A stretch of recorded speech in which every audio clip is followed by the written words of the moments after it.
as athletes, we bitch and moan every now and again about this or that.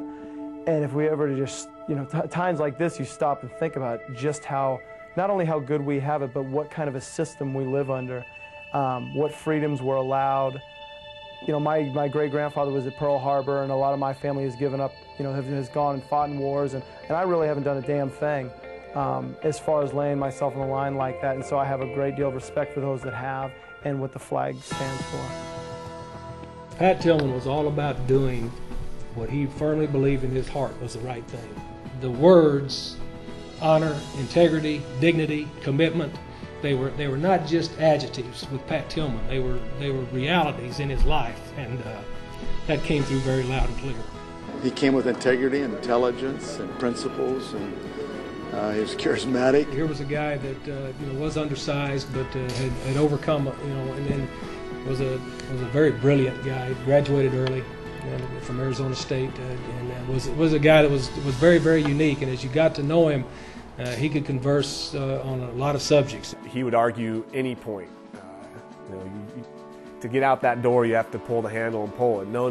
There's none. You can get out of the door other ways.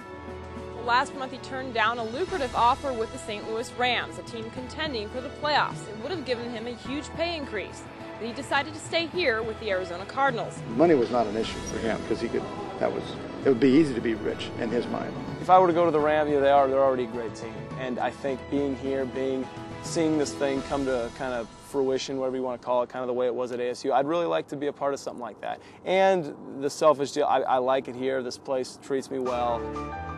He ran a marathon, he did a triathlon, and in between football seasons, he was always expanding and trying to do something different, something to challenge himself. A buddy of mine who's done one of these things before sent me a deal out of like a triathlon magazine that it's kind of a 13-week program doing Ironman. And so I've just kind of taken it, modified the times a little bit because mine's only a half. And we'll see how it works out. It was probably a 15-mile run, so one of the longest runs we did on the trip. And we were on the North Sea of Ireland, and we ran along cliffs and through some sheep and golf courses, and it was raining a bit, so it was a heck of a run. But we finished at the North Sea on the beach. And I look over at Pat, and he's taking his shirt off. I'm like, "What are you doing?" He goes, "I'm going in." "What, are you crazy?" He said, "When am I ever going to be here again?"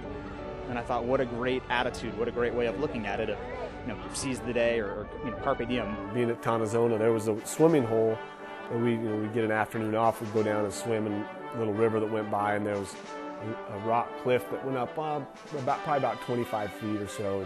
And we'd go up, climb up on there and jump off. And, I'd just jump, and most people just would jump, and Pat was doing gainers and backflips. And we're all just waiting for, life flight to come pull him out of the water and cart him off on a stretcher, but it's just the way he was. We don't know what he'd be up to right now.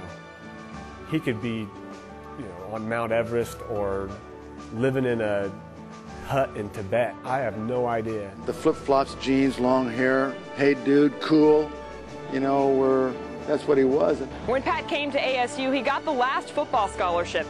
Bruce Snyder told him his plans were to redshirt him, but Pat said he could do what he wanted, but his plans were to leave college in 4 years because he had other things to do with his life. You see the one I mentioned today about him telling me I'm not redshirting? At the time I went, oh really? And then he followed that up, by the way, in that sentence before he finished his soup.